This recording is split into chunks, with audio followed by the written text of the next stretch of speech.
السلام علیکم۔ اب ہم ناول سٹارٹ کرتے ہیں، حالم، جس کا پارٹ 16 سٹارٹ کر رہے ہیں۔ ابھی دوپہر پوری طرح نہیں ڈھلی تھی، مگر اس سڑک پہ بنی مہنگی اور برانڈڈ شاپس کی ساری بتیاں جل اٹھی تھی۔ ایسے میں وہ اٹھی گردن کے ساتھ کوہنی پہ پرس ٹانگے ایک بڑے سٹور کے سامنے آ رکی۔ سبز فراق اور چھوٹا سفید منی کوٹ پہنے وہ آنکھوں پہ بڑے بڑے سیاہ گلاسز لگائے ہوئے تھی، گردن میں مغرور اور امیر زادیوں کی طرح کڑا رکھی تھی۔ ایک ہاتھ میں ملک شیک تھا اور دوسرے میں موبائل، جس پہ وہ پیغام دیکھ رہی تھی۔ جو تم نے کہا تھا میں نے کر دیا حالم، مولیا کا پیغام جگمگا رہا تھا۔ گڈ، اب کوشش کرنا کہ مجھے تم بالکل یاد نہ آؤ۔ جواب دے کر فون رکھا تو دوسرا موبائل بجنے لگا۔ اس نے کان سے لگایا، داتن، مولیا نے کام کر دیا ہے۔ گڈ، تم کہاں ہو؟ میں مسز اسرا کے لیے کوئی قیمتی تحفہ لینے آئی ہوں جو میری شان کے عین مطابق ہو، جیسے میں اس بات پر یقین کر لوں گی، اس نے منہ بنا کے کہا تو تالیہ نے شانے اچکائے اور فون پرس میں ڈال دیا، پھر اعتماد سے چلتی اندر آئی۔ جیولری ریک پہ آ کے اس نے سن گلاسز اوپر کر کے بالوں میں ٹکائے اور گردن جھکا کے قیمتی زیورات دیکھنے لگی۔ آنکھیں سوچنے والے انداز میں چھوٹی کر لیں، ساتھ ہی ملک شیک کے گھونٹ بھی بھرتی رہی۔ پھر 2 عدد قیمتی مساک جیولرز کے 2 ڈائمنڈ لاکٹ اٹھائے، بالکل ایک جیسے، ایک کو خالی ہاتھ میں پکڑا، دوسرے کو ملک شیک گلاس والے ہاتھ میں، اور کاؤنٹر کی طرف چلی آئی۔ کاؤنٹر پہ ایک چینی نوجوان کھڑا بلنک کر رہا تھا۔ رش کافی تھا، تالیہ کے آگے قطار لگی تھی، وہ منتظر سی کھڑی رہی۔ رش بہت تھا، قطار سست تھی۔ جیسے ہی سامنے والی عورتیں ہٹیں وہ آگے آئی اور لاکٹ سامنے دھرا، ملک شیک گلاس والا ہاتھ نیچے کر لیا۔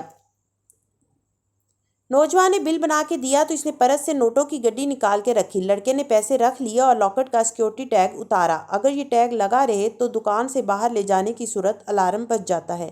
ابھی وہ لاکٹ ساتھ والے ملازم کو دینے ہی لگا تھا کہ اسے باکس میں ڈالے کہ وہ بولی، ایک منٹ، میں اس کو ٹرائی کر لوں۔ لڑکے نے سمجھنے والے انداز میں لاکٹ اس کی طرف بڑھایا۔ اس نے اپنا سیل اور پرس کاؤنٹر پہ دھرا، بقایا رقم بھی نہیں اٹھائی۔ گویا لاپرواہ امیر لڑکی نے سب ان کے سامنے رکھ دیا۔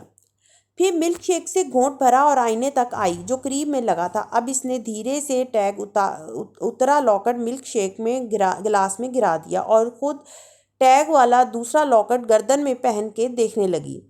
ہاتھوں کی یہ خفیف سی حرکت سی سی ٹی وی میں نظر نہیں آتی۔ آئینے میں اپنا عکس دیکھ کے اس نے منہ بنایا، ماتھے پہ سلوٹیں پڑیں، واپس آئی، 1-2 گاہکوں کے بھگت جانے کا انتظار کیا اور پھر اداسی سے لاکٹ کاؤنٹر پہ رکھا۔ یہ اچھا نہیں لگ رہا، کیا میں اسے واپس کر سکتی ہوں؟ بل اٹھا کے واپس بڑھایا۔ سیلز مین کے چہرے پہ افسوس ابھرا، مگر اس نے سر ہلاتے ہوئے بل تھام لیا۔ آپ کچھ اور دیکھ لیں۔ نہیں، اب میرا موڈ آف ہو گیا ہے۔ وہ اداس نظر آتی تھی۔ لڑکے نے لاکٹ واپس لے لیا اور بل سے میچ کرنے لگا۔ پھر اس کی انگلیاں ٹیگ پر ٹھہری۔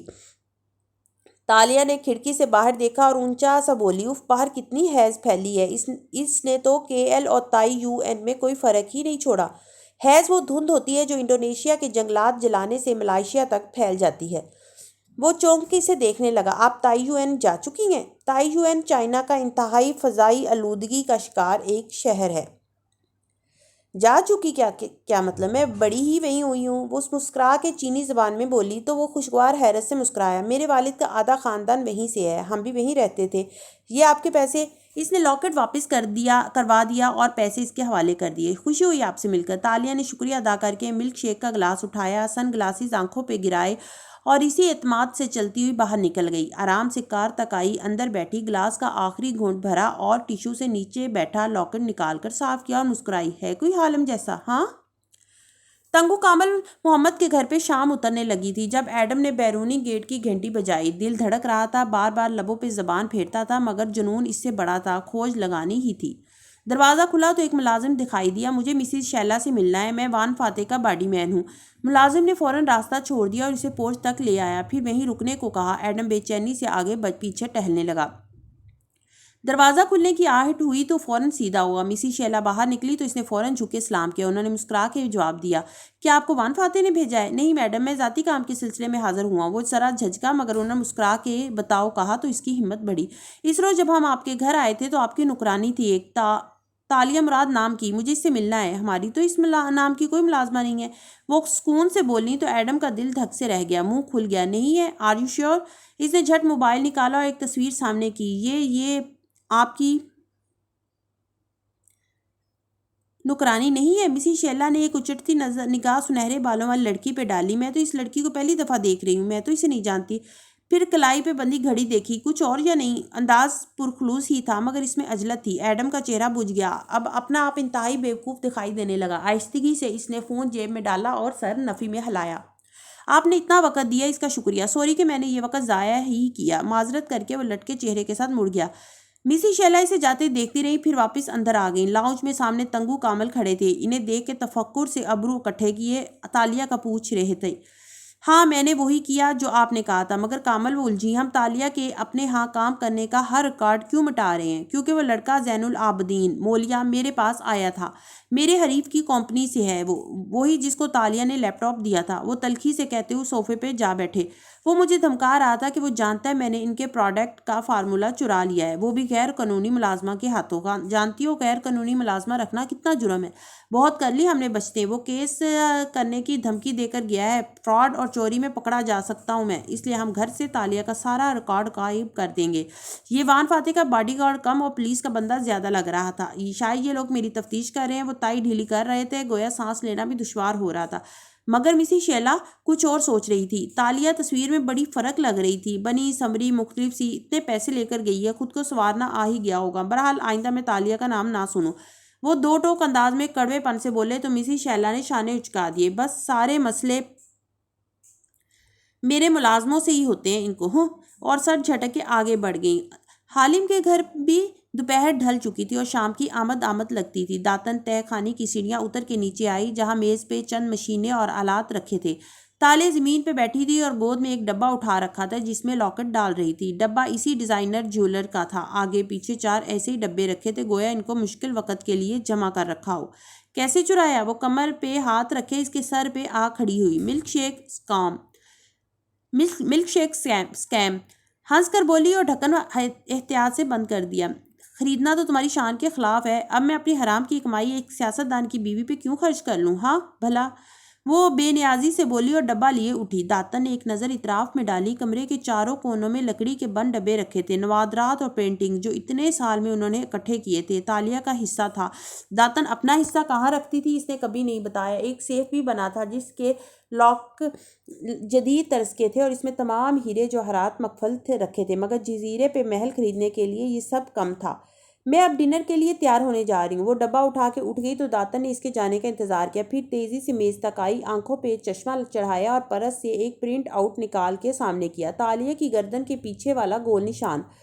احتیاط سے سیڑھیوں کو دیکھا۔ تالیہ اب نہیں آئے گی۔ اس نے گہری سانس لی اور بیگ سے ایک چھوٹی مگر دبیز کتاب نکالی۔ اس کی جلد چمڑے کی تھی اور اس کے بھورے سرورق پہ زرد رنگ سے وہی نشان بنا تھا۔ نیچے قدیم جاوی رسم الخط میں لکھا تھا، ہم شکار باز۔ اس نے کتاب کے بوسیدہ صفحے کھولے۔ پہلے پہ لائبریری کی مہر تھی۔ داتن نے اگلا صفحہ پلٹا اور پڑھنا شروع کیا۔ شیشوں سے ڈھکی تکون عمارت کے اندر شام کے اس پہر بھی مصروف ماحول بنا ہوا تھا۔ پارٹی کارکن کام کر رہے تھے، ٹائپنگ کی آوازیں، فون کی گھنٹیاں، ایسا ہی رش وان فاتح کے آفس میں بھی لگا تھا۔ وہ کنٹرول چیئر پہ پیچھے ہو کر بیٹھا تھا اور مسکرا کے سامنے بیٹھی خاتون کے سوالوں کا جواب دے رہا تھا، جو ہاتھ میں ننھا ریکارڈ مائک پکڑے اس کی طرف بڑھائے ہوئے تھی۔ فوٹوگرافر تصاویر اتار رہا تھا۔ انٹرویو اپنے وسط میں پہنچ چکا تھا۔ وان فاتح، کیا یہ درست ہے کہ آپ استعفیٰ دے کر امریکہ منتقل ہو رہے ہیں؟ وہ خوش صفات انداز میں نظریں اس پہ جمائے پوچھ رہی تھی۔ وہ اسی سکون سے پیچھے کو ٹیک لگائے مسکراتے ہوئے اسے دیکھے گیا۔ گرے شرٹ پہنے، کف موڑے، بال دائیں طرف کو پیچھے کیے، اس کی چھوٹی چمکتی آنکھوں میں زمانے بھر کی سادگی تھی۔ خدا، میں نے ایسا کوئی بیان نہیں دیا جس کو وجہ بنا کے لوگ اس خبر کو چلائیں، مگر آپ اس کی تردید بھی تو نہیں کر رہے؟ ہر شخص جاننا چاہتا ہے کہ آپ کیا سوچ رہے ہیں۔ میں تو تعلیمی بل کا سوچ رہا ہوں۔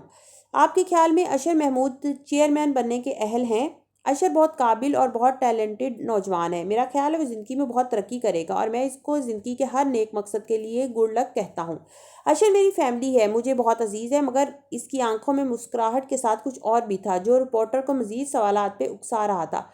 کیا آپ اپنی جگہ اشر محمود کو چیئرمین کے طور پہ قبول کر لیں گے؟ فاتح نے گردن موڑ کے سیکرٹری کو دیکھا اور مسکرا کے پوچھا، تم نے مہمانوں کو کافی پیش نہیں کی؟ رپورٹر گہری سانس لے کر تھم گئی اور کیمرے گرانے کا اشارہ کر دیا، اپنا ریکارڈ بھی بند کر دیا۔ سیکرٹری سر ہلا کے فوراً باہر نکل گیا۔ کچھ لمحوں بعد ٹرے کے ساتھ آمد ہوئی جس پر چند مگ رکھے تھے۔ آپ نے میرے سوال کا جواب نہیں دیا وان فاتح، وہ شکوہ کرتے ہوئے ایک مگ اٹھا کے بولی اور گھونٹ بھرا۔ جو بات ہوئی ہی نہیں ہے میں اس کے بارے میں کیسے رائے دے سکتا ہوں خدا۔ وہ اسی طرح ٹیک لگا کے مسکرا رہا تھا۔ سیکرٹری نے اس کا مگ اس کے سامنے رکھا مگر اس نے اسے نہیں چھوا۔ وہ رپورٹر پر نظریں جمائے ہوئے تھا۔ لیکن اب آپ کو اس بات کی وضاحت۔ کہتے کہتے لڑکی نے مگ سے گھونٹ بھرنے کے لیے اسے چہرے کے قریب کیا تو چونکی۔ بالکل سن شل مگ کو اوپر لا کے دیکھا۔ سرخ رنگ کا مگ جس پہ چند سمبلز بنے تھے۔ اس نے فوراً دوسرے مگز دیکھے جو سادہ سفید رنگ کے تھے۔ اب کہ اس نے عجیب سی نظریں وان فاتح کی جانب اٹھائیں۔ یہ مگ اشر نے مجھے گفٹ کیا تھا چند برس پہلے۔ میں آفس پہ اتنا خرچہ کرتا نہیں ہوں، اس لیے نئے مگ ٹوٹ جائیں تو یہ لوگ پرانے نکال لیتے ہیں۔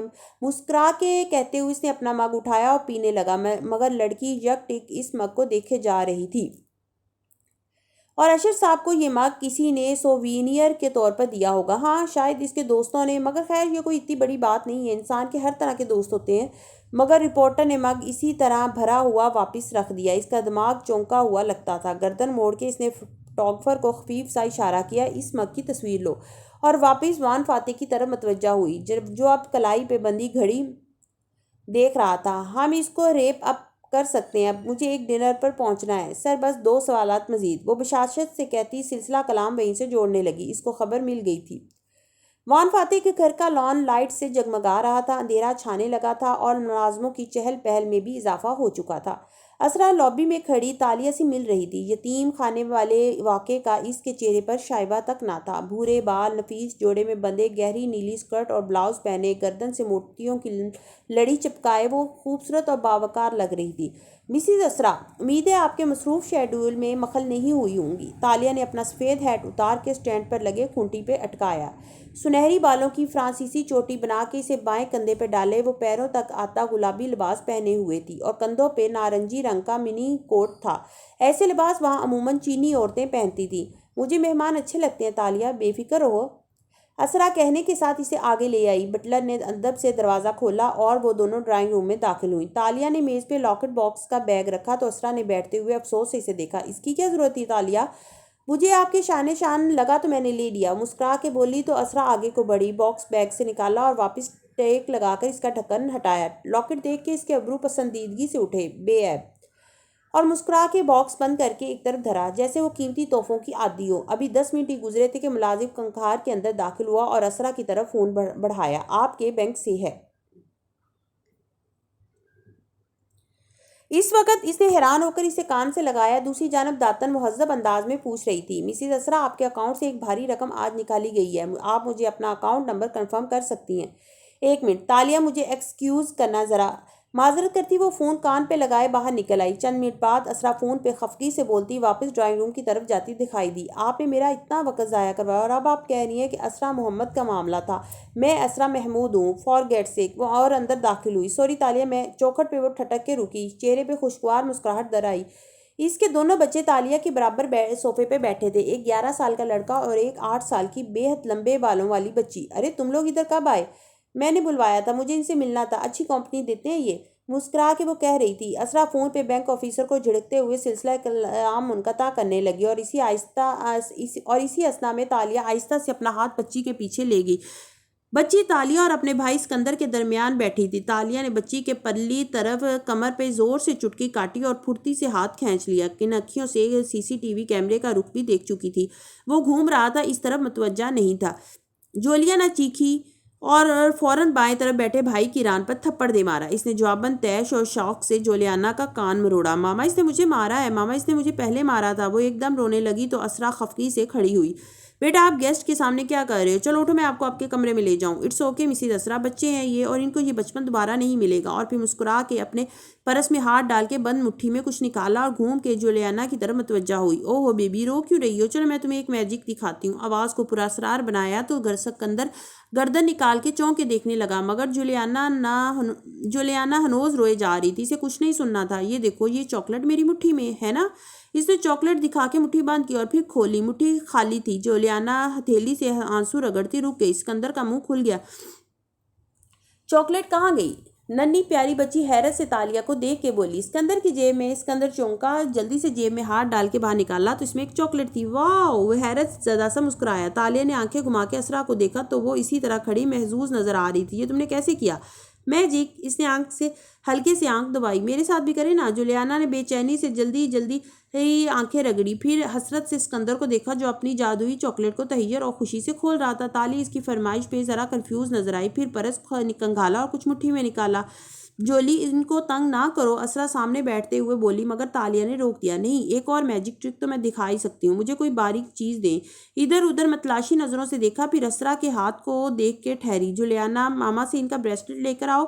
دل زور سے دھڑکا بھی تھا۔ جولیانا آگے آئی اور ہاتھ بڑھایا تو اسرا نے مسکرا کے بنا کسی تعامل کے اپنا بریسلیٹ اتارا اور اس کو تھما دیا۔ وہ اسے واپس تالیہ کے پاس لے کر آئی اور تالیہ نے دھڑکتے دل کے ساتھ اسے پکڑا۔ وہ گرم نہیں ہوا، وہ جلا نہیں، وہ ٹھنڈا شانت رہا۔ وہ اسرا کی رضامندی سے اس کے ہاتھ میں آیا تھا، اس کے جادو کو انسانی ذہانت نے مات دے دی تھی۔ یہ دیکھو، اس نے رومال میں بریسلیٹ رکھا، پھر رومال کو تہ بتہ بند کرتی گئی۔ اسرا بھی آگے کو ہو کر دلچسپی سے دیکھ رہی تھی۔ جولیانا اور اسکندر اس کے گرد دم سادے کھڑے تھے، آنکھیں رومال کی کھلتی تہوں پہ تھی۔